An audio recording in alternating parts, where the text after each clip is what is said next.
safely, yes. Right, yeah. That's my final answer. Cooking safely. I'm terrible. I am a straight donation station in Jupiter. If you're low on cash, call Sawhead. Give us a moment, FP. Give us a moment. Right in the middle. Go, squeeze. Can we just please stop saying this a moment ago? What's up, golf sickos? This is Dan on Golf.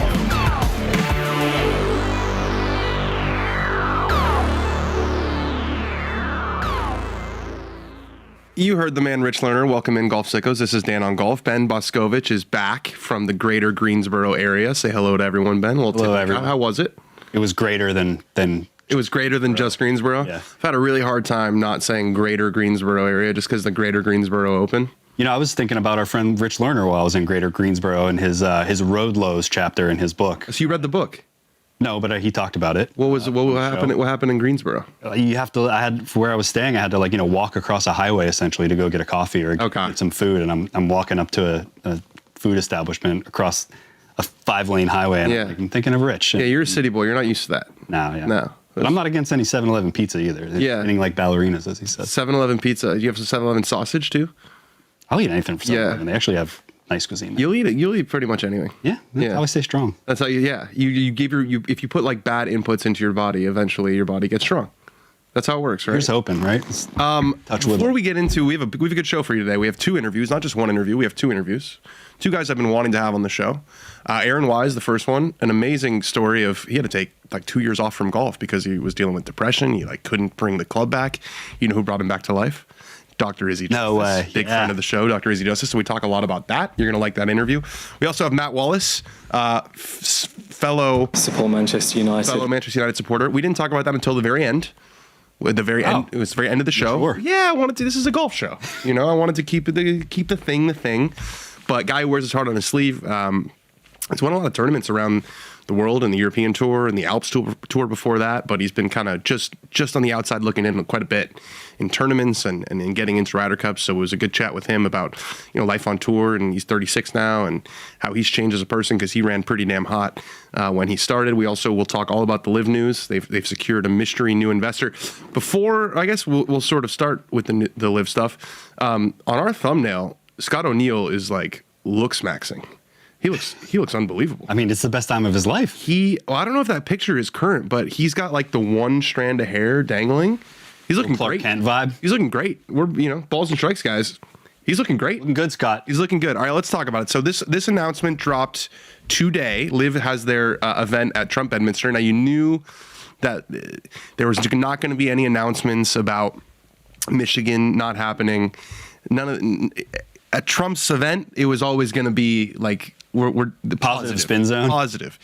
So they made this announcement today. LIV Golf has an agreement in place with a lead investor signed by the investor and approved by the board to anchor the transaction and play a key role in supporting the path forward for the league's next era, driven by and for the players. We're also seeing strong interest from more than a dozen additional parties to potentially serve as minority investors, creating a multi-partner model build for long-term stability and growth. Notably, our next chapter will make our players the majority equity holders in LIV Golf, a first for a major global sports league, and gives the league the foundation to keep growing the game worldwide. We anticipate finalizing terms in the coming weeks with the goal of entering a transaction in September. In the meantime, our focus is on delivering a great week for fans and players at Bedminster and finishing the 2026 season strong. So we don't know, obviously, the key details here. We don't know who the investor is. We don't know how much money it is. We don't know how much money the purses are going to be next year. I think that's the most important piece, right? If they come in at $10 million an event, that's significant. That will draw a lot of players to stay because there is a gap between, the European Tour, I guess would be the other than LIV. If you put LIV aside, you've got the PGA Tour, which is going to have a bunch of events at $25 million purses, and then you're going to have the DP World Tour, which is way lower than that. $4 million, $5 million is a pretty good week out there. $8 million, $9 million, $10 million for their best tournaments. If they're in the middle there, they will definitely attract some guys to stay. But this reminded me of, it's they're like Rocky Balboa, where he's just taking haymakers to the face. If you watch those movies, he doesn't even try to protect himself. He basically just holds his face out there for Apollo Creed to just wail away at him, and he doesn't go down. And also reminded me of Austin Powers when Austin Powers is shooting the fembot, and he's like, "Why won't you die?" Well, the answer is because it's a robot. those are the two things that popped into my mind. But yeah, look, the LIV is going to continue for sure, it seems like, and not just next year or the year after. There are a couple questions here about what does players being majority equity holders really mean, as far as, because we saw this earlier in the week from Monday Q, who's had some stuff on LIV in the past, saying that players, multiple people that he's spoken with, including players, could still be owed in excess of $250 million combined from contracts they signed. The biggest portion of the lump sum is Jon Rahm, who allegedly is still owed as much as $150 million. It seems like a foregone conclusion that LIV will file for bankruptcy. So almost no chance Rahm and the others owed will get all of the money owed. Also could be converted into equity. So this is the big one here. Is this model of players having equity in the league basically a way for them to pay the players on a potential future earnings or future liquidation event, as they say, without actually having the cash on hand to pay them? And these contracts that we know are not up at the end of this year, and Jon Rahm made that very clear when he was asked a couple LIV events ago. He said, I'm pretty sure I'm locked in for the next couple of years. They didn't just make these contracts that end this year because the Saudis could potentially withdraw their funding. The contracts extend past this year. So there will be lawyers for sure, because if I'm Jon Rahm, you offering me $100 million in cash is a lot different than you offering me hypothetically, $100 million of equity based on the assumption that the league makes a certain amount of money or is profitable or has some sort of breakthrough that they have not been able to have with the best investor or the best benefactor you could ever have with the Saudi PIF. And that's my whole thing with this is, if you weren't able to make a splash, they were definitely able to make a splash in the terms of who they signed. And Jon Rahm, reigning Masters champion. I think Cameron Smith was number 2 in the world when he went over there. Bryson DeChambeau, one of the biggest stars, if not the biggest star, as far as notoriety, notability, and fans too, just younger fans. So they made a splash there. They were not able to make a splash in the marketplace. They were not able to make a splash with viewership, certainly not in this country. And so I just don't see how without that, you can call it a cheat code, right? Having the Saudis was a cheat code because they could offer players money that was so far superior to what they could make on the PGA Tour and guaranteed money without actually having a sustainable business to generate that money. The money was theoretically endless until they decided there was no profit stipulation, right? It was not like, okay, you're going to get this money so long as the league gets this many eyeballs, because they didn't reach those eyeballs and they still got the money up until now, at least. So I'm skeptical that this will, I don't know how it will go in terms of trying to create this sort of smaller footprint that they seem to be trying to create. But I think the days of the top players in the world viewing this as a viable alternative to playing on the PGA Tour, especially as the PGA Tour starts to roll out its championship series and make all these changes that are coming in 2028. And we're seeing events that are already, kind of re-upping and committing to be in that 2028 series. It just doesn't seem like a super attractive proposition moving forward. That being said, sports are very, very popular to invest in, and you see that across all different sports.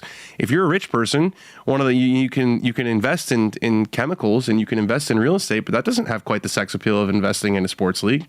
It's basically the ultimate fantasy sports, which is why you've seen valuations for sports franchises that are in established leagues. I will say that. You can't just make a team and have them sell for billions of dollars. Like pickleball teams aren't selling for billions of dollars. But if you look at teams that are in established leagues that are clearly the pinnacle of their sport, in the NBA and the NFL and in Major League Baseball, even in soccer here in the U.S., which is not obviously the best league in the world, but in the U.S. it is the top soccer league, those valuations keep going up and up and up. So I'm sure that whoever this mystery investor, it's a little bit like, she goes to a different school. It's my camp girlfriend. It'll be released soon. I'm sure it's real. It's definitely real. No, it's definitely real, and that's probably what they're banking on. And there is, Scott O'Neill, who's a good pitchman, it's a big part of his job. He said in his sort of public pitch to people, we have done a lot of the groundwork in terms of branding, whether it's a positive brand or a negative brand. It depends on who you ask. I think most people, if you were to do a poll in the United States, LIV Golf is a pretty toxic brand, I would say. But an objectively true statement. They've laid the groundwork. They have certainly laid the groundwork, and people know what LIV Golf is. And I think that's a really a hard thing for any new sports league, is just, does Joe Schmo on the street, has he heard of this? Is he aware of this? And so there is that. And so maybe they're thinking, if we do this and we do this, and if we get the players on board and the players are really, really, adamant about trying to grow this league. But I know professional golfers, they play golf for money. That's kind of what they do. And they play golf very well. And they make a lot of money when they play golf very well. The Bryson DeChambeaus, who really do care about growing the game and leaving a legacy beyond their scores, are few and far between. These guys want to play golf, and if they can play golf and be compensated super well for it, they'll be super happy. But I think trying to get, you're seeing more and more players on the PGA Tour now, even though those guys do have equity, a lot of those guys on the PGA Tour, they're like, I'm playing golf, and that's what I know how to do best. A big piece of life is knowing what you're good at and knowing what you're not good at. And I think these guys largely play golf for a living. So they're probably banking on these guys are going to be super invested because they're like equity in the tour, and they'll probably be more invested than normal. But I wouldn't expect them to, on their off weeks, be hopping in on Zoom meetings all the time like Bryson does, because Bryson is a unicorn. What do you think, Ben?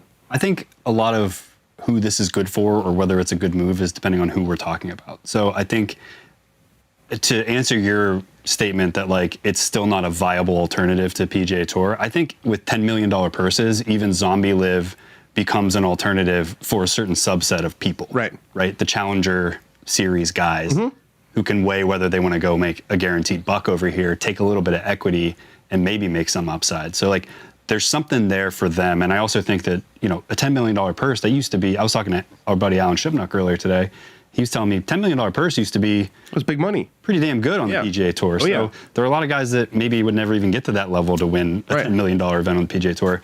It still exists as an alternative, not a rival, right? Not an actual rival to the star power that exists on the PGA Tour. Yeah, and let's actually hear from Scott O'Neill, because I think what he said was kind of interesting.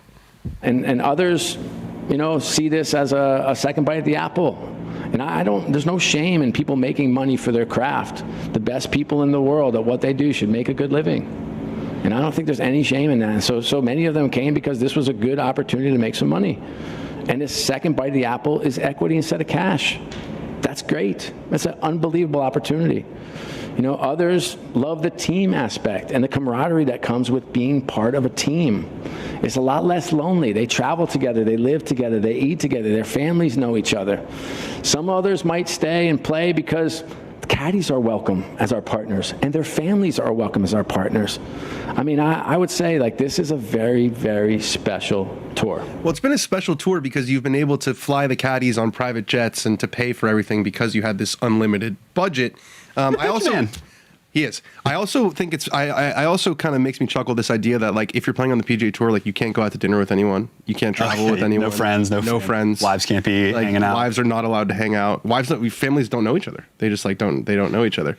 But he also said that a big part of their vision moving forward is trying to create pathways for players to play in other things. So if LIV only has 10 events, which is the rumor going forward, that's not enough for the vast majority of people. No. Even if you're into the majors, that's 14 events a year. There's 42 other weeks of the year. It's hard to create a league with depth at that level. Yeah, it's almost like a series at that level. Yeah. So I'm sure they're going to try to have some sort of situation where guys can move freely back and forth. But I'm curious what you think, by the way, of the player equity angle. In my mind, guys like Bryson and Cam Smith are going to take that and be like, yeah, let's get involved in that. Cam Smith is the most gung-ho LIV person of all time. He's been waiting for this opportunity. He's the only one who's I want to. And I think a lot of not the only one, but he's very pro LIV. He's been very much I prefer this. Long live golf. That's him. And DJ maybe, but him. And DJ. Yeah. The older guys too, the Poulters of the world, the Lee Westwoods of the world. I can see them getting involved with this. None of it matters except for what is John Rahm going to do. Bryson. Well, I think outside of who I've already mentioned, Rahm is the biggest question. Well, I think Because Rahm it seems like it's is because- symbolic of a different type of player acquisition for them, because when they first brought everybody over, it was a lot of guys who were a little bit past their prime, or guys who were like big sort of almost like pariahs, right? Like the Patrick Reeds at the time and the Brysons at the time. Rahm was like, this is there's no, but you know, he's past his prime, or but you know, he got into beefs with everybody on the PGA Tour. It was like, he is a blue chipper, is our word again. He is a blue chip top 5 player in the world in the height of his prime, and in the shadow of the framework agreement, though. Yeah, which a lot of people speculated, well, he's just like making a quick buck before they all get back together. I think the question that they're posing to him is, and I don't know how much of this is true, or I'm speculating, but like, we owe you $150 million allegedly. We'd like to give it to you back in equity with the understanding that there will be some kind of liquidity event. You will get this money in cash someday. If you're Jon Rahm, are you taking that bet knowing that you're not betting on LIV starting from scratch? You're betting on LIV in debt right now, trying to still make up for things, trying to get new investors, and that, like, there's a longer road ahead. I'd say thank you next. I'd say thank you for the $200 million that you already gave me. I'm 31 years old. Rahm and I are like a month apart, so I always know his age. And I'm gonna move back to the other tour, and this was a good chapter. And thank you. I agree. I have a hard time believing that he's gonna go into business with them in this way, even though they asked. Right, and this is what I was saying about, like, Bryson's perspective is a unique one. He views himself, and probably accurately so, as like a game changer. Whereas I think Rahm views himself as like wanting to chase titles and wanting to compete on the biggest stages. So more to come. More to come. Yeah, a lot more to come on the LIV front. Moving on. The President's Cup gear was announced. I'm going to defer to you mostly on this, but it's Summit Brands, right? They own a bunch of different, and they're doing it under B. Draddy. Is that right? Yeah. And B. Draddy is great. Big fan of B. Draddy. It's kind of a classic American brand in that way, so it kind of is fitting.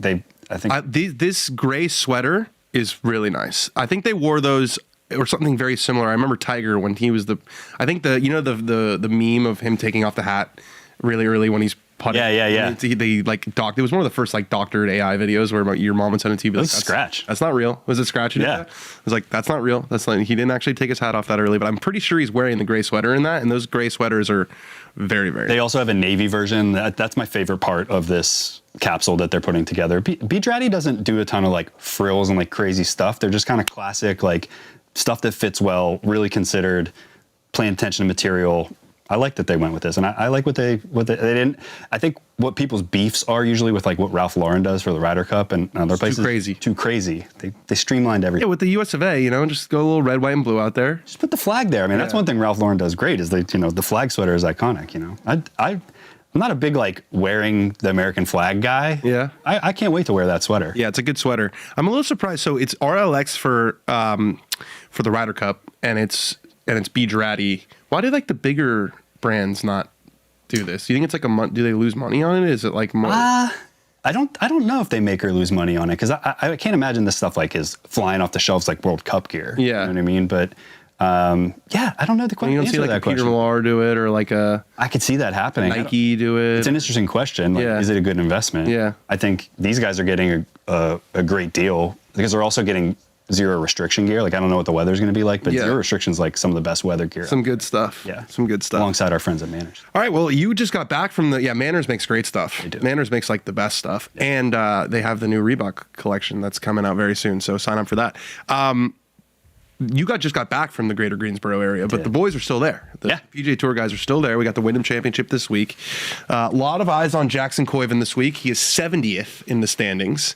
So if he moves up, he's in the playoffs. If he stays where he's at, he's in the playoffs. If he moves down, he's out of the playoffs. That's how math works.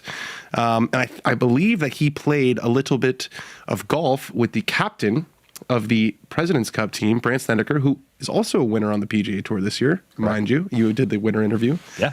And they asked picking himself. Not picking himself. Not even committed back then. Conversation. Yeah. But they asked Snedeker about Koiven's chances, and here's what he had to say. I don't ever really look at it as like we have to change things or do things different. I think the golf dictates who needs to be on the team. I'm not into, let's just take a young kid because we need a young kid on the team. That doesn't make any sense to me. I think you take the best players who can give you the best opportunity of winning. You can't discount what people have done, and it's really hard to forecast how guys are going to handle those kind of things. I think you have to look at how they've played, what they're capable of, what their ceiling is, what their basement is, what their floor is, and kind of go from there. It's interesting because I feel like Luke Donald picked Ludwig Åberg based on even maybe less evidence, and that was for the Ryder Cup, than Jackson Koiven has put forth. Jackson Koiven has won on the PGA Tour. Ludwig Åberg had not won on the PGA Tour when he played in the Ryder Cup. That's interesting, yeah. I think he's laying the grounds for the Ben Griffin, JJ Spawn. This is just my opinion. I don't think he wants to pick Jackson. No. It doesn't seem like he wants That was my takeaway. I have two takeaways. One, Brant Snedeker, not a marketing guy. Doesn't give a fuck about that. Yeah, he's cursed. Sorry. You did curse. Are you saying there's just not a lot of rah-rah going on? He's like, I'm not going to take a young guy because it seems cool and good for the poster that it would be good for the poster. So I like that. And two, if I'm Jackson Koiven, I just got a little fuel to play well and then rock the playoffs. Yeah, but that just kind of bummed me out a little bit. I just felt like, if there is an event that a young guy and maybe looking forward, it is the President's Cup. But this is the problem when you have different captains for different competitions. Brant Snedeker is thinking about winning the President's Cup because he doesn't want to be the captain who lost the President's Cup. Whereas if it was the same captain for the President's Cup and the Ryder Cup, the guy might say, okay, we're building. This is a 2-year cycle, as they say in soccer. That's what Luke Donald sounds like. He's learning more like a juggernaut high school basketball team, like letting the 8th grade kid come up to varsity. Let the LaMelo ball on the team. Let him ball. So that just kind of bummed me out a little bit. This didn't bum me out a little bit because I'm not a Memphis in August guy. Not a Memphis in August guy. I'm not an anti-Memphis guy, but I'm an anti-Memphis in August guy. So we're starting to get announcements on what's going to be in the championship series. It will not be the FedEx St. Jude Championship. So the FedEx St. Jude Championship will not be getting a championship series event in 2028. Josh Carpenter, our guy, reports that the tournament could be seeking a new spot on the schedule and potentially a new sponsor as a Challenger Series event. The tour's large deal with FedEx is also expired. I think that last piece is the most indicative of the future of the PGA Tour. The reason that event is in Memphis in August is because, you know who's based in Memphis? FedEx. A little company called FedEx. Federal Express. They are based in Memphis. And so they say, we give you $80 million or whatever it is a year for this thing called the FedEx Cup, where you guys talk about it nonstop. And the first question in the press conferences is about the FedEx Cup. that company's based in Memphis. That's going away. That's going away. And I know that the folks over at the PGA Tour, they don't like the fact that the season long competition is branded. I've had this conversation. They say it's not the Budweiser AFC Championship. Yeah. It's not the, think of a brand, Danny, Chevrolet NFC Championship. It's just the AFC Championship and the NFC Championship. So the PGA Tour playoffs. Yeah, or you can call it like the Jack Nicklaus Trophy, or there's probably like 10 of those. But you know what I'm saying? Like just not having it be branded. So it sounds like the PGA Tour's relationship with FedEx is coming to an end. There's a lot of changes happening in the golf. It's interesting, but it goes along with the trend we're seeing that the tour wants to have proverbial and physical ownership over control things which makes sense. Bring it in-house. The U.S. Amateur begins on Monday, but the pairings are released this week, and there's some fun ones. There's some very fun ones. So Chris Power, shout out. He did the digging on here. As is tradition, they played on some themes that I'm sure Golf Twitter will love. You have Preston Stout, Tyler Watts, and Miles Russell, which are first, third, and fourth in the Wagger. Cool. Number 2, I believe, is Tyler Weaver, who I played with at Florida State. He's not playing. I think he's dealing with an injury. That reminds me of the I remember when Tiger, Phil, and Adam Scott played together first couple rounds at Torrey Pines, and it blew up the internet. It was incredible. There's Aaron Leach, Blake Keane, and Timmy Hollenbeck, which are Mr. Garvey students from the Aaron sketch in Key and Peele. So what a shout. What an incredible dig that is. There's Caleb Bond, James Hassel, and Colin Bond. What's Hassel? Is Hassel part of... James is his first name. Oh, I got it. Okay, I was looking in the wrong James place. Hassel. Bond, James Bond. Very good there. Then there's Johnny Clark, Noah Kent, and Tully Super. Oh, that's cool. The Superman group. Oh, bless them. Bless them, exactly. I missed this in the U.S. Open. You know how they were doing this in the U.S. Open, and then they did the fat group. They put all the fat guys together, and the fat guys were like, that's kind of mean. And it is kind of mean. And then they stopped doing it. But we could use a little bit of cheekiness in pairings. You know what I'm saying? Yeah, just put Seymour Thaddeus, James Fats. The only one they did was there was a couple French guys, and they put Jackson Van Paris this year, and that was good. Cool. But do more of that. I remember talking about that. Leave us some Easter eggs.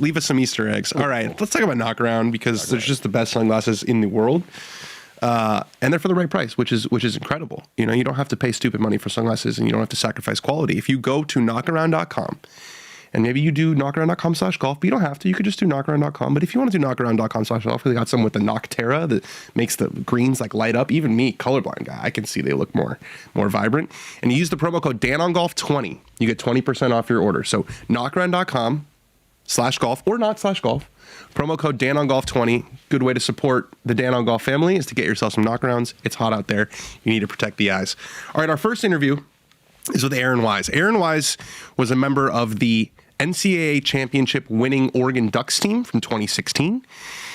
He then won as a rookie on the PGA Tour. He was named PGA Tour Rookie of the Year. And then he sort of fell off the map a little bit. So much so, and his mental health got to such a dark place that he had to take an extended period of time off. He's back playing. He finished third in an opposite field event. He's still like 140th or something in the FedEx coming into this week. So we talk about how he needs to win in order to get into the playoffs. But he's an Izzy Justice guy. We're Izzy Justice guys. So here I am with Aaron Wise. I'm joined by Aaron Wise, PGA Tour Rookie of the Year from 2018. Does that feel like a long time ago? Yeah, it's very long. I'm a big Dr. Izzy Justice guy. Okay. We've had Izzy on the show. Do you call him Izzy Dr. Justice? I don't really know what to call him. Sometimes I call him Dr. Justice. Yeah, Dr. Justice is he earned that title.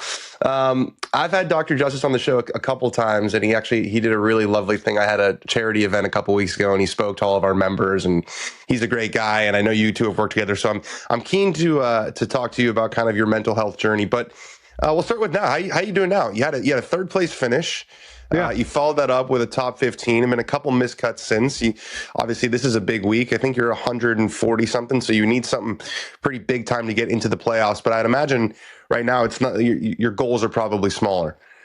Yeah, it's obviously I think I need to win to get into the playoffs, so that's there, but that's a long ways away. And just getting into the week, I feel like my ball striking's in a really good place, and the putters kind of let me down. I think I lost like 5 or 6 strokes gained putting last week to miss the cut by 1. So hit it really nice, striking the ball. It's just been a lot of work with my putting coach and a little bit with Dr. Justice, and just getting my mind in the right place to make putts and getting the stroke and technique in the right place as well. It's kind of trying to blend those two is kind of what I'm working on.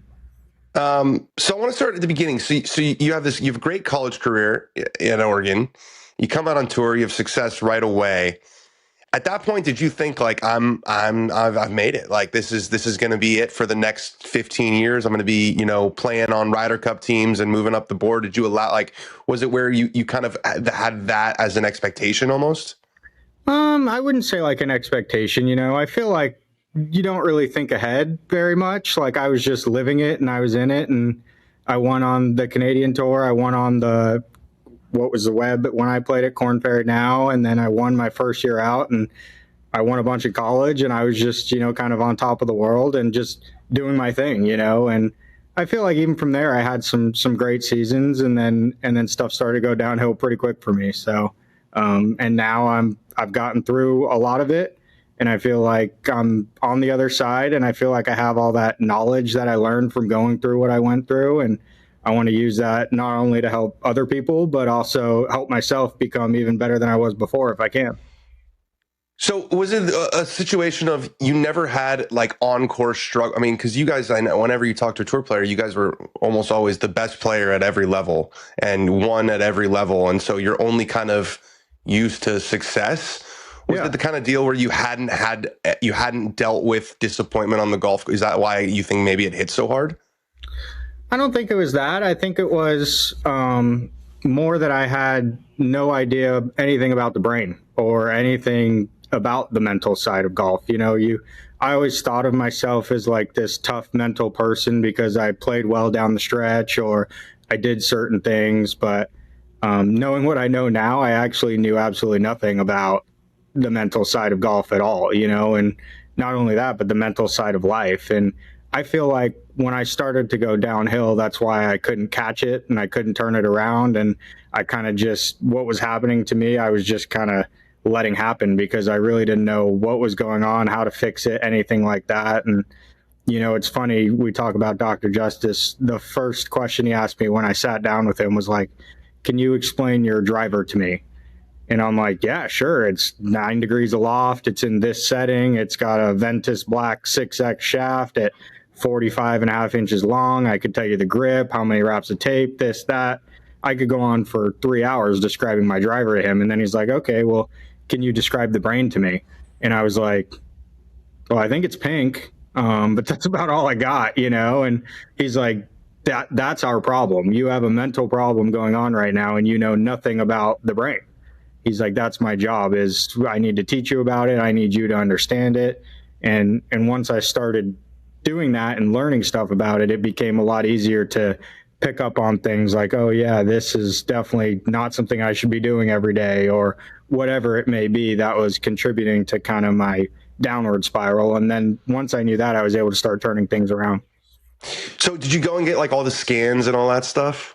Yeah, we did a lot of scans, off the golf course, on the golf course, kind of everywhere, which is honestly one of the coolest parts to me, because a lot of the mental side that I had before Dr. Justice was kind of just like the typical, like, breathe and be positive and this and that. And he was the first person that was like, no, dude, you're at 80 hertz here, and the best golfers in the world are at 10 hertz when they're hitting their golf shot. Like, we got a lot of work to do on and off the golf course to get anywhere near being able to play at a high level again. And being able to see that live and actually measure it, and then you go do some of his things and then it's measured lower and you're like, wait, okay, now I'm on the right track. That was what kind of was a really cool part of the process and kind of gave me the incentive to keep working on it. So was it the situation where you could hit the shots in practice on the range, and then when you got on the course, your brain was doing different stuff, or had it all become so like wrapped up that your brain was just kind of functioning at this higher energy all the time? It started a little bit like what you first mentioned, but by the time I took a step away from golf, it was just all wrapped up, you know, and it wasn't even golf at that point. It was, my brain was so wrapped up and at such a high hertz level that, like, I didn't even want to go out to dinner with friends. Like, I didn't want to leave my house. Like, the anxiety in that started being so bad to a point where it wasn't even about golf at that point. It was about, like, Aaron isn't Aaron anymore, golf or not. Whether I'm shooting 85 or 65, it doesn't matter. Off the course, I feel not good, and like I need to do something to fix the way I'm going. And that was kind of why I took the step back, because once it was like more than just bad golf shots, it was like, this is affecting my everyday life. Even when I'm at home on an off week, having fun with my wife and dogs and stuff, like, I don't feel right. So that was kind of what led to that. What were some of the things that you needed to change? Like, what did you have to do to bring yourself back? Yeah, there was a lot. You know, Dr. Justice came and stayed at my house. And he said, a lot of the stuff in your house is causing a lot of chaos in your brain, whether it was like multi-purpose rooms is something you wouldn't think of. But like, I had a room that was a gym, and then it was like half a closet with golf stuff and this and that. And he's like, your brain spikes every time you walk into this room, because it doesn't know whether you're working out. It doesn't know whether you're going to get your closet. So it has to process all of those things that are now in this room every time you walk in this room.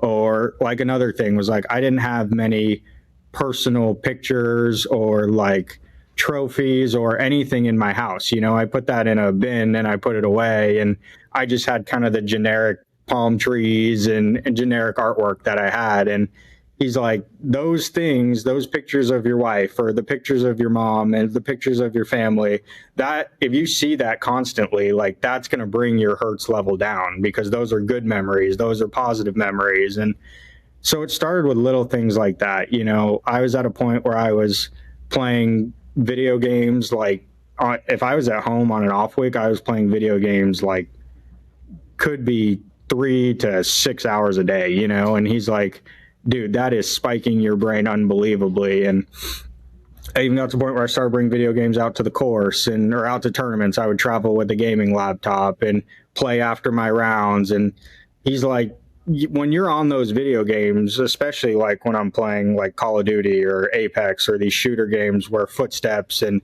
like, you got to pay attention to a million things. And he's like, your brain is at 100 hertz plus when you're on these video games. There's no way it can calm down, even with 8 hours of sleep. like it's not calming down. And then when you start stacking that day after day after day, like he's like, it's very obvious why your brain is in a panic right now. So it was a lot of like fixing my house up, taking away a lot of video games. Like I'll still play maybe 3 hours a week with my friends because it is for me a great way to chat with them. Connect. Yeah, shoot the shit, hang out, give each other a hard time. Like it's a big part of my relationships because my friends don't live where I live. So I don't want to give that up fully, but knowing what that does to me and then obviously what the trade-off is, right? Like, hey, I can do it a little bit, but I definitely shouldn't be doing it at a tournament. I definitely shouldn't be doing it for 6 hours a day. Like I can get that in a shorter amount of time. And just doing stuff like that really started to turn me around. It's fascinating. And video games, man. I was never allowed to play as a kid. I was never allowed to play shooter games. I don't think it was because of the 10 hertz. I was like, if I wanted to play video games, it had to be FIFA or Madden. Yeah. But those things can be dangerous, you know. They can not necessarily dangerous, but like video games. It's the world we live in. Like I could sit there and scroll Instagram for 3 hours, you know, and that's horrible for your brain because you're processing videos every 10 seconds. So it's not like I've taken that stuff away. I just now know what it does to me, and I try monitor it as best I can, you know. How is the tour supportive in all? Like how did the tour? How'd you feel like that was handled in your situation? I don't know. I might have been one of the first people to really take like a medical for mental stuff, but they were great. I don't know if they fully understood it, but they were very cooperative and very much like open to hearing what I'm struggling with and giving me the time to fix it. So that was great, you know, and apart from that, even coming back, like they're checking in with me all the time. They're making sure, almost too much for me. I'm a pretty reserved guy and I just like to do my own thing. But the players, I have people coming up to me all the time saying, hey, it's great to see you back. And just making me feel really good. Like I said, almost too much for me just because of who I am, but I love it and it's great. And it's been awesome to feel that support, you know, especially as I've played well and my story's gotten out there more and more. And I hope it can help anyone else that's struggling with it. And, but the support has been awesome. How is your experience playing golf tournaments now? Like, are you the same player out there, or are you different? Like, because you had those 2 great weeks. You have missed a bunch of cuts this year, so it's not like you're not dealing with frustration and disappointment. Yeah, no, that's part of being out here, you know, and it's managing a lot of that because like even now I'm on a 6-week stretch, you know, and I've had a lot of highs. I've had a 3rd place finish. I've had a couple, a top 15, but I've had missed cuts, and it's just managing it all. I like it. I like the grind now, which is great. Like I feel like I enjoy that again, which I wasn't for a long time. And it is a grind out here. So it's just getting back into it. But as far as how I am as a player, I feel like when I took the long time off, my technique got very, very bad. So it's been a lot of technical work alongside once my brain kind of let me get back to feeling calm and being able to hit the golf shots under pressure and stuff like that. So getting the technique back, I feel pretty close to that. But I feel very different in my approach of like when things happen, how I'm analyzing them, how I analyze bad shots, like rather than just, hey, is it only the technical? I'm thinking like, did something happen? Was there a noise that put me off? Like, just the way I analyze the shots, the way I analyze miscuts, kind of the whole scope of things that I feel like could affect that are things that I wasn't doing before. I would always just blame it on the technique. And now I kind of have a better understanding of like sometimes life stuff can cause you to play bad too, not just the technique. Do you think that like, because obviously there's swing coaches and then there's people like Dr. Justice, but as stuff like what Dr. Justice does becomes more prevalent and more well known, do you feel like on tour there is sort of like the swing coaches understand and almost like don't treat that stuff like treat it like it's important, you know, like and having to sort of marry these two things? Yeah, I think it's getting there. I think a lot of the bigger name coaches are now kind of understanding that, hey, your technique could be perfect, but if you get an argument with your girlfriend before the round, like you're just not going to play well, you know? So that has nothing to do with technique. And I think that's a big part of coaching now is realizing, hey, sometimes the technique is just fine and it's other life stuff and you've got to address that as well. And I feel like it's becoming much more of like, especially out here when people have these mental coaches standing right next to the swing coach, and it's kind of like naturally marrying itself in a way. And I feel like that's what it needs, because it's, in order to be great, you need to have all aspects of that sharp, you know, and that's what guys like Scotty have, and that's why they're doing so well. You're only 30 years old. You gotta feel like pretty, you know, optimistic about what you have in front of you, and feeling like you've gotten through something, you know, that went well beyond golf has to make you almost like feel like I can handle anything now, and you still have so much left in your career. Yeah, I feel like I've been through a lot for a 30-year-old, for sure, as far as the golfing scene is concerned. You know, lots of highs, lots of lows, and definitely have a lot of experience on my side. And I am excited for the future. You know, I'm excited with where things are at. I wouldn't say I'm like 100% past what I went through. I don't think I ever will be. Like, I think I carry that with me, those experiences. And sometimes it leads to higher brainwaves and spikes that from bad shots I've hit that I've got to fight through. But then I also have now the knowledge to fight through it, you know, and so that's something I balance on a daily basis. But yeah, I'm super excited about the mentality I have, and like, kind of like I was pointing out, like the way I analyze when things go my way and don't go my way, and the things I'm looking at that could cause that or not cause that. And I feel like with every week, whether it goes well or bad, like the next week I'm making a change, and I'm like, hey, I think this is what led to the bad golf or the good golf, and I'm either going to put more of that in or I'm going to take the bad stuff out, you know, and kind of keep adapting. And I've seen myself just get better and better, and that's what I like about it the most. Well, good stuff, man. I appreciate you joining the show. Good luck this week. Thanks for having me. Win or go home. So it's not exactly an easy task, but it's simple. It's not easy, but it's simple. It is simple. Get the job done. All right, man. Thanks. Appreciate it.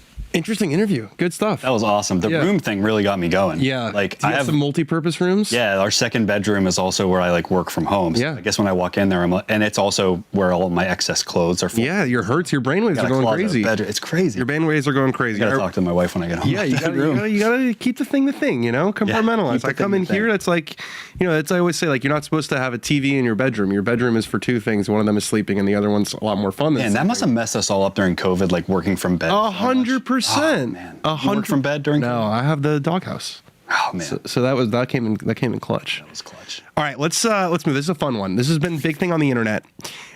Like things that are worth paying for. And golf, you have to pay a lot for a lot of things. So it's some things we feel like are worth the money and some aren't. And I want everyone to know that my number one, I've never felt more strongly about anything on this show than my number one. Wow. Ben, why don't you kick us off? All right, we're going to start with my number 5, which is, I was thinking about how can I incorporate clothing into this. That's like kind of my thing. And I thought, what's something I have and own that is well worth the price tag? And I wanted to shout out our friends at Manners and their knitwear. Every piece of knitwear that they make is well worth its weight in gold. Whatever the price is, it's worth paying because it outlasts. Now you can use Dog 15 and get a little discount. Yes, you can. Right, so that's even more worth pursuing. Manners Golf. But I love Manners Golf's knitwear. They have the merino, this brown merino sweater that I wear all the time, and that has the patches on elbow it. pads. It stretches a little bit. Like I could play golf in it, but I wear it for the show. I wear it to work. Well worth its price tag. Shout out to our friends at Manners and they're all their wonderful knitwear. I love that. My number 5 is a good old leather pouch. A leather pouch. Gotta have a leather pouch because, you know, for me, it's very easy for your golf bag to become a bit chaotic. You know, you got tees everywhere. Then you put your hand in there. Maybe you get stabbed with a pencil in between, you know, your finger and your fingernail. Oh, yeah. What solves that is a nice leather pouch that you could put your valuables in there. I actually have, I put my valuables somewhere else, but I put like my tees in there and my markers in there, and it just keeps them all contained. A leather pouch. And the cool thing about leather is it gets cooler the more you use it in. Oh, yeah. So my number 5 is a leather pouch. What's your number 4? My number 4 is a first-class seat when you're going on a golf trip. Whoa, big spender, man. Price, because you've all gone on a golf trip and you've all sat and coached just like me, and you get there and you make the itinerary so ambitious that you might be playing as soon as you land. If you're going on a golf trip, just like our friend Aaron Wise is saying, to protect your mind, protect your body on your way to the golf trip, you will be rewarded maybe with a few skins. Good stuff, Ben. Thank you. Number 4 for me is new grips. Yeah. New grips. When you get your grips redone, you feel like you have new golf clubs. I'm a sweaty guy. I have to use a rain glove because my hands sweat so much. So my grips get worn down very, very, very quickly. When I get new ones, though, it's a cheat code. It feels like you have brand new golf clubs that you're playing with. People don't replace their grips enough. This is not saying the putter grip. I'm not. If you don't replace the putter grip, let that thing go full Harris English. But every other club, new grips. Your number 3. My number 3 is expensive tee times. The tee times you look at and you're like, damn, I want to play that course, but I'm not paying 500 plus. I think that's the range where I'm calling expensive tee times because those seem outrageous. But what did I tell you in Ireland, Dan? There are no banks in heaven. You love that. There's no banks in heaven. The experience that you can have on a place like what we're looking at, TPC Sawgrass, which is going to cost you a pretty penny to pay if you want to play the championship course. It's worth it. If you love golf, if you are a sicko, it's worth the money. My number 3 is lessons. You're not a lesson guy. Am I? It has changed my golf life. The golf swing is not an intuitive motion. It's not something that you can just give an athlete a club. You can see it you give an NBA, these are the best athletes in the world. You give them a golf club and they look like a monkey on skates, like they got no idea what to do. You need to have a plan out there. And I'm a big believer. The PGA of America is an unbelievable organization with how they have coaches all over the place who know. And now especially they all have access to data where it's like, as long as the guy knows how to read a launch monitor, you're going to get some pretty good information. I'm a big believer in lessons. Getting better at this game is so much fun.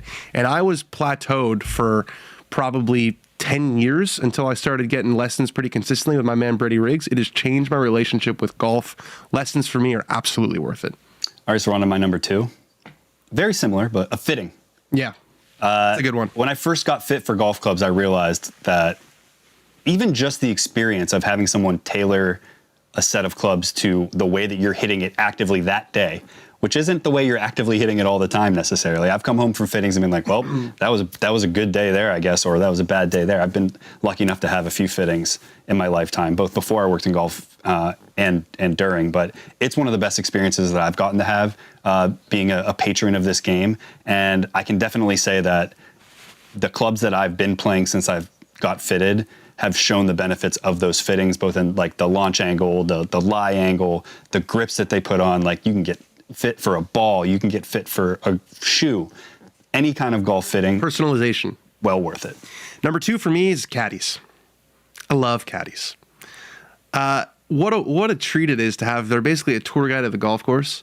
They help you out on it. But for me, it's more about the relationships and the people that you meet. Some of the most interesting characters that I have met in this game are caddies. I played golf last week with 2 caddies that worked when I was playing in Ireland, and they came out here and they sent me a text, and we had a great day. There are people who love golf who have decided to make golf their profession, and they're sickos and they're great and they're rich characters. And it's also I feel like walking a golf course with a caddy is a very unique experience, and it is granted it does make the round more expensive, but when they are available, I really enjoy the banter and the back and forth with caddies. So that's number 2. Nary have I met a caddy I didn't like. Right. Didn't appreciate their personality. You're number 1. Work nary. Number 1 is your number 3. Even though I'm not a lessons guy, it's the thing that's worth them. It's however expensive it is, it's worth it for you. I could really use a lesson. I think the last time I got a golf lesson, I was 17 trying out for high school golf, and I've carried some of those tools and tactics through 20 to this years day. later. They've lasted through. I think my natural abilities carried me a little bit, but God, could I use a lesson right now? And they're just like, they unlock things about your golf swing, about the way you're standing, even that you like. Our brains sometimes are meant to like keep us in one place, right? And you can get really stuck. Like that's what bad habits are. And a lesson is the easiest way to realize that you have a bad habit that you hadn't even realized, because someone's going to say, "Why do you do that with your foot?" Or why does it feel good to put your hands there? And you're gonna be like, "I don't know." And they'll be like, "Exactly. Do something different." Yeah. Those epiphanies are like worth 1,000. Another set of eyes is absolutely massive. All right, my number one, and I've been excited for this because I feel so deeply passionate about this. Hand massager, foot massager. Whoa. So I'm a big hand massager and foot massager guy. You can get one of these on Amazon for like $120, maybe less. You could probably get them for like $80. You can go all the way up to like $500. After every single round of golf, I put my foot, both of my feet, both, not just the right foot and the left foot, into these foot massagers, and I feel like a new person.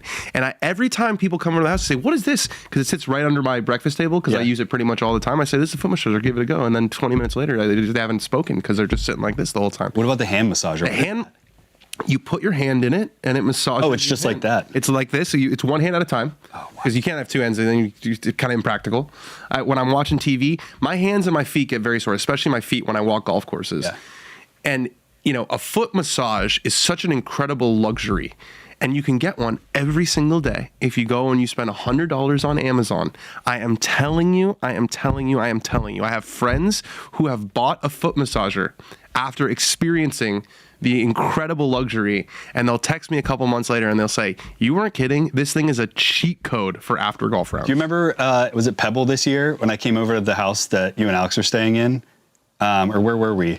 And they had whatever house it was in had a foot massager, and I put my feet in it and was like, holy shit. And it was in there for like 3 hours. It changes everything. It's great. I didn't buy one after that, but I remember you speaking very passionately about it then. Not just the foot massager, though, the hand massager too. My hands get a little sore sometimes. You open them up, especially also when you're like scrolling, if you're, you know, whatever. Oh, it is. yeah. You put your hands in there, and it is heaven in a little $100 Amazon made in China electronic. Love that little nuance there, Danny. So there you go. There's our golf things worth paying for. That was good. I enjoyed that. Go pay him. You know, I also tend to enjoy is golfers wearing clothes. Tend to enjoy. Yeah, I hope I make you proud today, Danny. Let's start off with a friend of the program, a winner interview I got to do on this here show, Mr. Ricky Don't Say Castillo. That's right. You got it right. I got it right. And it's funny because when you said that, I was like, that doesn't sound right, but it is Castillo. It's the whole thing. Yeah. The tour visor, he doesn't often pull this out, but I wanted to give him props for doing it. And then the stunner shades, like he always wears pretty cool sunglasses. They're usually these ones too, but you know, I like the black panoramas from Knock Around. These remind me of those. I'm not going to talk about the pattern shirt because I think it's fine. He's got the white hat. He's following the rule. Yeah. And I know there's a puka shell necklace under there. That's also, it's not pictured, but I know. That's part of it. All right, next up, Mr. Seamus Power's first time. Seamus Power. Golfers. He used to, I think he has Power on his shirt too. I'm pretty sure. Is that what that left? Yeah, I'm pretty sure he's got Power. Regardless of that, when his name disappears, you'll see that he's kind of hearkening back to Jack Nicklaus here. I love the yellow, he has a yellow shirt on and gray pants. So that, when I see that, I don't know. That's an old school look. I think about Jack Nicklaus. Yeah. That caught my eye this week. And he's a new guy. He hasn't been on it. All right, another first timer here. This is a guy who was playing at Rocket this week thanks to a sponsor's exemption, I believe. He turned pro in 2017. His name is Joe Hooks. Check out this look on Joe Hooks. He also has the tour visor on, but I love what he's doing with the red and the blue here. Like that belt is doing all the talking. Is that red? It's red. Yeah. It's like a bright red studded leather belt. That could be the President's Cup uniform right there. That honestly could be the President's Cup uniform right there, or the Ryder Cup uniform. Honestly, like whoever's making Ryder Cup uniform, take note. I want all the guys to look like Joe Hooks. Yeah, the visor's nice there too. Welcome to the club, Joe Hooks. You're back. All right, next up. Now, you might be saying, Ben, it's a pretty busy shirt. You always shit on these things. Nuance. I think it works for Ricky Fowler, and I think it works for Ricky Fowler because he wears those sunglasses so often now. Like, he looks kind of like a spaceman to me. Like, this shirt is the shirt version of the movie Interstellar, which is my favorite movie of all time. You are a big Nolan guy. Or perhaps maybe a Star Trek shirt. Yeah. This is like dark green, this shirt, and black. I'm so bad. So he went like... I'm so brown and green recently. Like there's different colors give me trouble, like in different... I mean, they all give me trouble. In different seasons? In different seasons of my life. Right now, I'm really struggling with brown and green. I wish you could see this hue of green because it is distinct and unique. But the other thing I liked about it is, and we don't often like talk about how the sponsor logos interact. Pops here. That MasterCard logo actually really works on the... You know, I see it on like J. Rose and other times, and you don't really, it almost gets in the way. It kind of looks like it's supposed to be on this shirt. So shout out to Cam Young for doing it right. He's a big black pants, black shoes guy. And that's what he had, those black FootJoys on that I really love. Yeah, with the black pants. I actually, at first, was going to put him in the bad category because some of the Getty images made his pants look blue. And I'm like, why are you wearing black shoes, blue pants? They were black and green. They were black. Got it. Good on you, Cam Young. All right, now we got a couple of hinges this week. Okay. Here you have two guys standing next to each other that kind of represent two things one thing I like and one thing I don't. Wyndham looks like he's my wife going to an airport. Why is he so gray? Yeah. It's so hot. I think it was like up in the 90s in Detroit. I think every time someone wears gray in the heat, I think it's a nod to Lucas Glover. He's begging for pit stains and swamp ass. Like, sorry, Wyndham. And honestly, everything like fits him kind of fine. Like, I don't mind him in tighter clothes. He's one of those guys that's superhero in it. But Jackson on the left is, again, showing you that the tour uniform can hang off you nicely. And Jackson's not a small guy. Like, he's a pretty... He's gotten a lot bigger. Right? He's like, he's getting like a little jacked. Like, this stuff can still hang off of him in a nice way. So, again, good on you. All right, I need your help on this one. It's not a color thing, but I can't tell if Adrian Sadier like laid down to read a putt and his hoodie got wet, or that this is just a pink Mizuno hoodie with like that like sweat texture we keep seeing everywhere on it. Do you see what I'm talking about here? I barely see anything. There's like these like wet marks going across the stripes of his hoodie here. So my conundrum is, if it's nature, I like it. Yeah. If it was nurture, man in the woods, I don't like it. All right. If they designed it to be this way, no. If he laid down to read a putt or got rained on and it added this texture, I think that's pretty cool. It's a battle scar. It's a battle scar. Yeah, exactly. I hope he did lay down on his stomach to read a putt. That'd be cool. All right, we'll breeze past this next one. I don't think it's his fault, but my man, friend of the show, Matt Wallace, brother in Christ, we're in Detroit. What's with the palm trees? Hawaiian for you? Yeah, too Hawaiian. As you can see, his caddy's like, is that the sun? I haven't seen it out here. Where's a palm tree? Yeah, come on in. All right, next up. I don't want to linger on Matt Wallace. Man, I don't know if Justin Chibon, how you say this, but I don't know what that says. We were trying to read it before. Well, there's it says, one. like, I see USA. It says like, play your best USA Arizona. It's too much words. This might be worse than the Bryson. The Bryson shirt. I'm going to go ahead and put this worse than the This Bryson is up. So we have a new reigning worst shirt of the year. This is the worst shirt of the year. The doggies are not far away from us. Justin, you might find yourself on the wrong side of the doggies this year. And then I really love our archive this week. Shigeki Maruyama. I feel like it's not his first appearance. It can't be his first appearance. But Jared, I don't know if you can zoom in again or if that was just possible. The mock neck is aura. Check out these little like plus signs. It almost reminds me of science going on out here. Paradiso wasn't a brand I'm familiar with, but he rocked it a lot. I was looking back through the archives. Pretty cool. I don't know. I don't even know what that means, but it's reminded me of like some kind of cool science class or something. You like yellow, I think. I do like yellow. Yeah. Jack, Hideki, Shigeki. Yellow. Also, he was wearing the thin visor, and I don't often think that works for people, but he might be kind of a short king. Yeah. And that might be why. And also, look at the pleats on his pants. Yeah, those are crispy. Like triple pleated. Those are crispy. A lot of people couldn't do it like Shigeki. Shigeki was a trailblazer. Goated. Good stuff, man. Thanks, brother. Nice golfers wearing clothes. All right, we're going to finish the show with this good interview with Matt Wallace. He's a British guy. Fun listening to British guys talk. But no, he's a great interview. I've been wanting to do this one for a while. We'll see you back on Sunday for the... You going to be there for Sunday? You're back. I'm back. Great. You're back for Sunday for the watch along. We'll see you then. Love you all, golf sickos. All right, we are joined by Matt Wallace, fellow Manchester United fan. We will keep the United talk off the podcast mostly because this is a golf show, but I've been wanting to have Matt on for a while. Someone I've been seeing and kind of chatting to on the range, but never brought on the show. So very happy to have you on. We're talking at a good time, at least after last week. You got hot toward the end of the tournament last week, and your 80th going into this week, Wyndham. So it's obviously a big week for you. How would you grade your season so far? How's it felt? As of late, way better than the start. I missed a few cuts at the start of the season, which is not always the plan to start the year off, because you want to, especially with the position I was in, not being in the elevated events, you wanted to get off to a decent start to try and work your way into them, which I did in the end. I got second place at San Antonio, which got me into 3 other elevated events, which was great. Didn't take advantage of those. So from a grading point of view, I'd probably say a C+, B- in that area. I've had 2 seconds, 1 in Europe. So you want to try and turn those into wins, but then also I couldn't do much more than what I did in San Antonio, where JJ comes through and overtakes us. All right, well, we'll zoom out and get a little bit more sort of philosophical here. How would you grade your career so far, as you're now 36 years old and been doing this for a long time? Yeah, good question. Well, there's 2 things I want to achieve in this game, and I've always wanted to achieve them, and that's play a Ryder Cup, play a winning Ryder Cup, and win a major. So I've won around the world, which is great. I play in the best tournaments in the world. I've played majors. I've competed in a major at the PGA in 2019. But, you know, I've not reached the heights that I kind of want to achieve. But I still feel like I've got a good 5 years or so of my best golf coming up, because not only is it experience, but understanding, and then, you know, life perspectives happen. And I understand that. So I really feel like my golf is the best golf is ahead of me. So if I can grade it, I'll probably give it a B.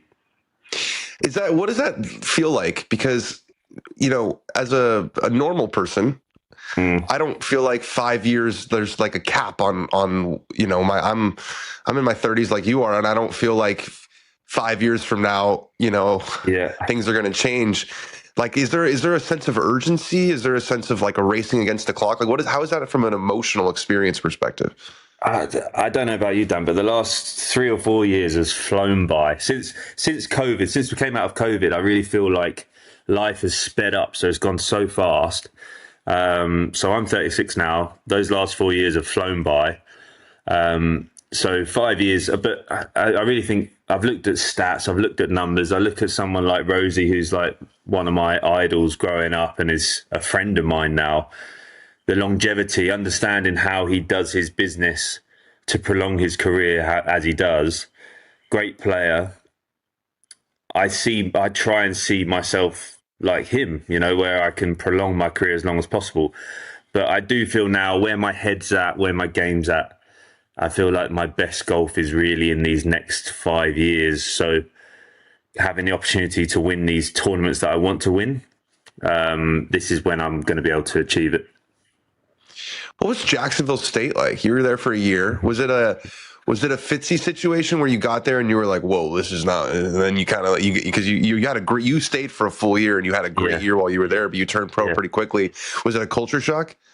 Massive culture shock. I didn't go there to, you know, when you go to visit a school and stuff like that, it's a long way away. I wanted to go to America to see what a potential career in golf could be like, because I had 2 years at home. I went out there when I was 20, so I wasn't like everyone else when they were going from 18 years old and seeing how university life was. I was 20 years old, and the Deep South in Jacksonville State was a definite culture shock, but it was nice. It was different. I've traveled the world my whole life, so I was going to somewhere completely new. Had no idea what grits were, and that was a staple diet for us down there. But what it taught me was like dedication to the craft. I mean, our coach was a basketball coach, Coach Hobbs, and not much golf knowledge, I'd say, but understanding of what you need to do to achieve goals and dreams. So what he said to us the first time we went there, he said, all these other sports think golf isn't a sport, so we're going to be the first in the gym. So 5:30 in the gym before any other team.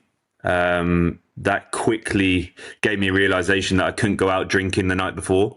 I tried, but it didn't work. So 5:30 in the gym, finish gym, shower, school until 1 o'clock, and then go to the golf course. And that was me for the whole year. So it gave me a proper, you know, regimented dedication to my craft. And that's the best thing that I took from it. I made the England team at the end of that year, and I was missing home a little bit, but I also thought I didn't want to be the best player at Jacksonville State, you know, in my first year. And I felt like I was kind of there, even though I didn't feel like I was as good as I needed to be. So competing against the best in England, in the England setup, and being taken around the world with the England team was something that I thought would be better for my career than if I stayed at JSU, being the number one player there. I mean, I would have liked to have gone to another school potentially, but I'd had to have redshirt, and then sitting out just didn't make sense to me. So yeah, you missed the NIL era where you could just go wherever you want, get a bag for it. I know, exactly. And this PGA Tour like the university is unbelievable for those guys. How do you remember those first couple years? You know, the Alps Tour, the DP World Tour. Like, do you look back fondly on those days? Massively. Taught me everything I know now. As good as it was playing for England, I learned way more in the professional ranks against the guys who are older than me and understanding the travel. The reason I chose the Alps Tour was the travel part. You know, I didn't want to be stuck in England playing. Was it the Euro Pro Tour? Yeah, which was in Europe, which was in England mostly. So understanding how to get to, you know, the south of Italy and Egypt and Israel and these places, you know, to try and play golf was the start of my journey into playing, traveling golf and stuff like that. And it was really hard, you know, really difficult. Not having many friends out there at the start of my career and staring at 4 white walls in your hotel room every evening because you didn't go out for food with anyone or anything like that. And then you got to go and play golf. And you have to play good golf to be able to play the following week, you know, those sort of things. It was tough, really, really hard, but gave me an unbelievable mindset of if I'm doing this, I need to do this properly. As an Englishman, and I'm sure, you know, you grew up idolizing a lot of the guys who played primarily on the European Tour. How do you feel about the DP World Tour's direction in the last sort of 10 years where, you know, the best players on that tour just come over to the PGA Tour? From what I knew before being on the European Tour, I'd see the likes of the Westies, Poulters, you know, my idols, English golf growing up. They always ventured over to Europe, to America, to play. But they never made the jump really and did it full time. And now you see, like, we kind of have to do that. And especially with getting the 10 spots off of the European Tour, DP World Tour that get the card. I'm not a huge fan of it. The way that I did it was having to play great golf, be top 50 in the world, then keep your card off of those starts. I think it was myself, Tyrrell and Eddie Pepperell that did it in the year that we were able to do it. Nowadays, it feels like, yeah, you get rewarded for a good season on DP World, but then you make the big jump and come over to America and it's the DP World Tour are losing their best players. So I'm glad. I think that's probably going to come to an end at some point, and the European Tour will be better for that because the better players will still be making their career and their craft in Europe. And then they're able to come over and play on the PGA Tour. Is that a bit of news? I hadn't heard that. Is that's going to stop? Well, I think that's where it's going in the next couple of years. Yeah, I think I heard probably next year. I think that was where it was stopping. But also, there's so much going on with all these different tours that I think things will start to slowly come out, you know, in the next year or so. Yeah. How much of golf and what separates you from Scotty or Rory at this level? You know, you're a top 100 player in the world, is mental. Massive, yeah. Huge. You can't, it's really difficult to put a number to it. It's not, you can't hit if Data Golf or the stats could say, oh, this is where his mental level is, then you could work on things. Do you know what I mean? But there's no number that you could put to it. I would say those guys at the top, the elite, you know, so yeah, it's massive. You have to have an unbelievable mental psyche, and it's probably the area I've spent the most time on. You know, I came out on tour with a really gung ho attitude. I couldn't believe how I could miss cuts. I couldn't believe how golf could give me such bad breaks and things like that. You know, and the older you get, and this is why I talk about experience now. The older you get, the more you learn. The more I've paid a lot of money to ask these people who could help me, you know what I mean? And I've learned a lot. And those guys at the top, the Scotties, Rorys, I've seen it firsthand. They are the best mentally. So when you came out, you were too hot? You were too down on yourself? What was it? Yeah. Well, I remember I won quite a few times on the Alps Tour. I managed to work my way to a point where I was really good on that tour. and I won a bunch, and I loved winning, so I wasn't scared to just keep going. Then I came out onto the European Tour, and I played really well, and I won 3 times that year, but I couldn't understand why I'd miss cuts as well during that year. So I'd run hot. I'd run really hot, and I'd have hours and hours of chats with my team going, we're not good enough, this is not good enough, we need to do this, change it, blah, blah, blah. Well, now, looking back now, I wish I'd just be like, I didn't have it that week. And the momentum shifted during this hole and things like this, where you go, settle down, you're playing great golf, let's carry it on, build it up week by week. And who knows, I may have played better, I may have missed less cuts during that year. And if I'd have learned that a bit earlier, maybe my career would have changed slightly from now. But I'm really happy with where I've got to at this point. And now, like I said, I'm trying to push forward over the next few years. Does your personality on the golf course reflect your personality off the golf course, or do you find that you become a different person inside the ropes? I have a competitive edge to me with a lot of things, for sure. Always wanting to any sort of competition in life. I want to be successful at. I want to win. I want to compete. I want to work hard. Don't always win, for sure, but I want to work hard. So I'd say that reflects me, for sure. I don't know. I guess you'd have to ask other players that I play with on tour, and then spend some time with off it. I wouldn't say I'm exactly the same person on the golf course as I am off it. But I try to be, I guess. Yeah. I'm very natural. I'm very natural. Let's put it that way. Yeah.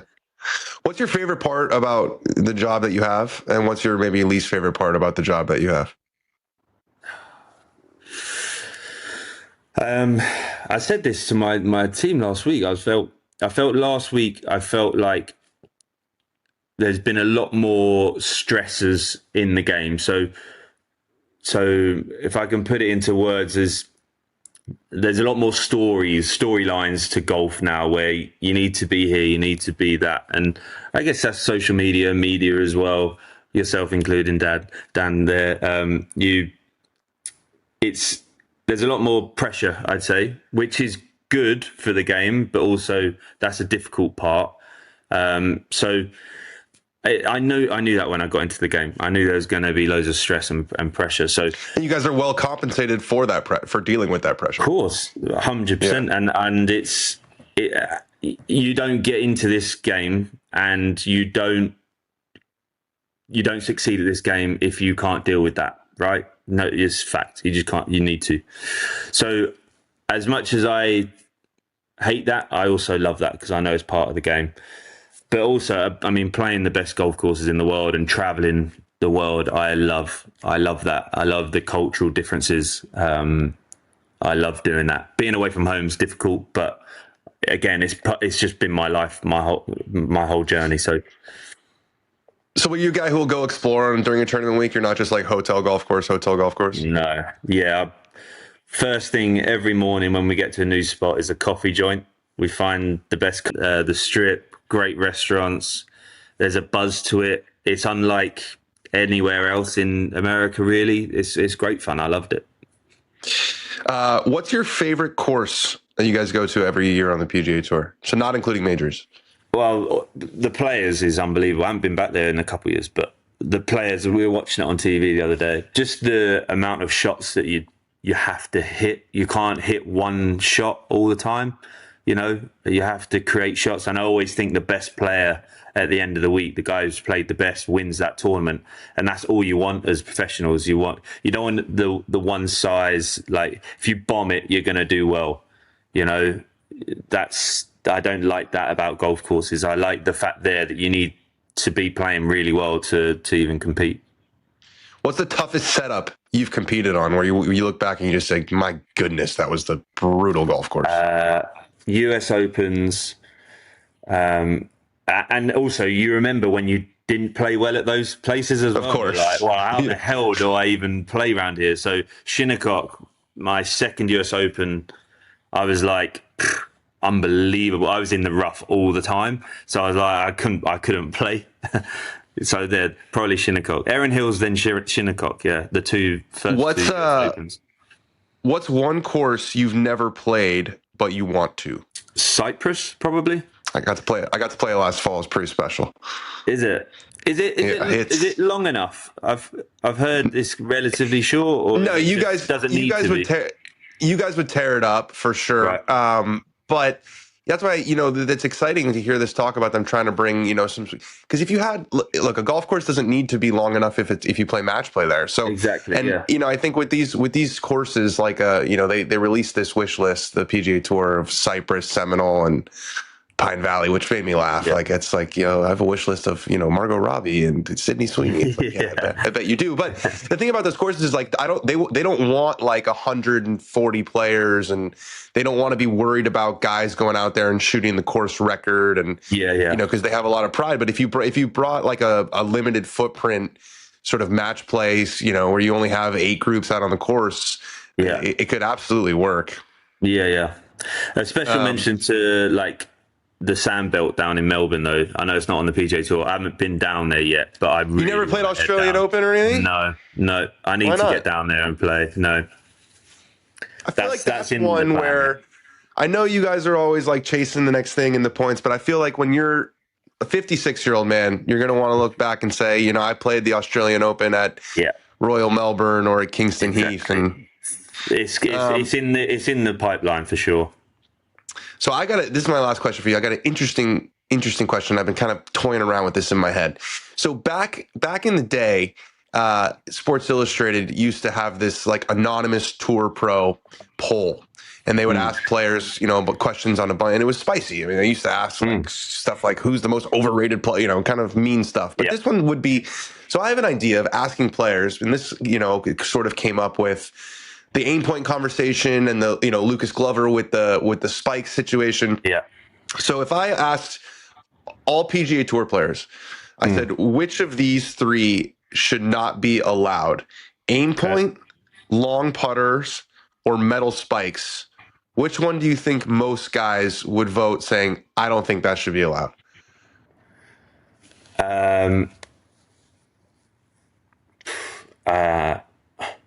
I think metal spikes is the obvious choice because you can use spikes. You can use rubber spikes, basically, right? So it's the easiest to get rid of and still it be the same that you're using. You don't need to use metal spikes. You can use aim point and you can use a long putter. If you don't use a long putter, you're going to have to go to a short one. So that's a huge change. The simplest one is get rid of metal spikes. I think the shortest club in the bag should be a putter, right? That's my personal opinion. So take that how you want, Dan, I guess. Yeah. I mean, I'm not a fan of the longer putters. I think I don't blame guys for taking advantage of the rules, but I felt like it's not the spirit of the rules when they changed it so you couldn't anchor it, and now you have guys holding it like an inch. Are you an aim point guy? No. I've used it in the past, and you use it to your advantage in a way. I've always used it with my eyes, but I never used it with my feet or anything like that. It doesn't bother you. I understood the numbers. I understood the numbers and the slopes and stuff, which helped me do my green reading. But it doesn't bother you? It bothers me when they get too close to the hole, right? And in the metal spikes, probably like a little bit of a double, Yeah, but you can tap them down, like Lucas said. You can tap them down, and you can repair them and whatever. So how much? What percent of greens are you like tapping down marks? Well, this is now becoming the issue that I guess Kiz made a point of, this trenching thing. Like, I said I sent a message out saying I think you should only be allowed to tap down twice per putt. Right, that would stop trenching. Right, so you do 1, 2, and that's your 2 that you get to use or whatever. But there's especially on softer greens like last week, there's so many indentations and footprints and pitch marks and things like that you get to tap them down, you know, so you could do as many as you want. It's unbelievable. Like, but is it trenching? I don't know. Can you actually create a line and a path to the hole? I don't know. Sounds like if we just get rid of metal spikes, then there won't be the issue of having to tap them down, and maybe we can go back to a world where I mean, even the rubber ones, though, you know, they on soft greens they leave marks. They do leave marks, and they leave footprint marks. So you're gonna tap it down, or you're gonna do something so that it's even just for your mental psyche that you've tapped something down. It's not gonna make the ball go offline. Yeah. All right. Well, last question. Where's United finish in the Prem this year? Yeah. Oh man. Third. Repeat of last year. Yeah, I think we're solid, mate. I think we're going to be solid. I like the work that we've done. I'm skeptical of our squad with Champions League. I am, but do you know what? I think if we could get Lewis Hall from Newcastle, we need to pay up. If there's one player I feel like that we should break the bank for, it's a left back of the future. Bring him in, learn under Shaw. It feels like a perfect situation. 100%. I mean, yeah. I don't feel like our management are going to break the bank at the moment. But I really do feel like this guy, I mean, if Newcastle are getting rid of everyone, so if we could try and take him and, like you say, work under Luke, and it would be great for us. And a homegrown player always adds to the squad depth. So, well, thank you so much for joining the show. Good luck this week, and hopefully I'll see you out there in the playoffs. Yeah, fingers crossed. Cheers, Dan.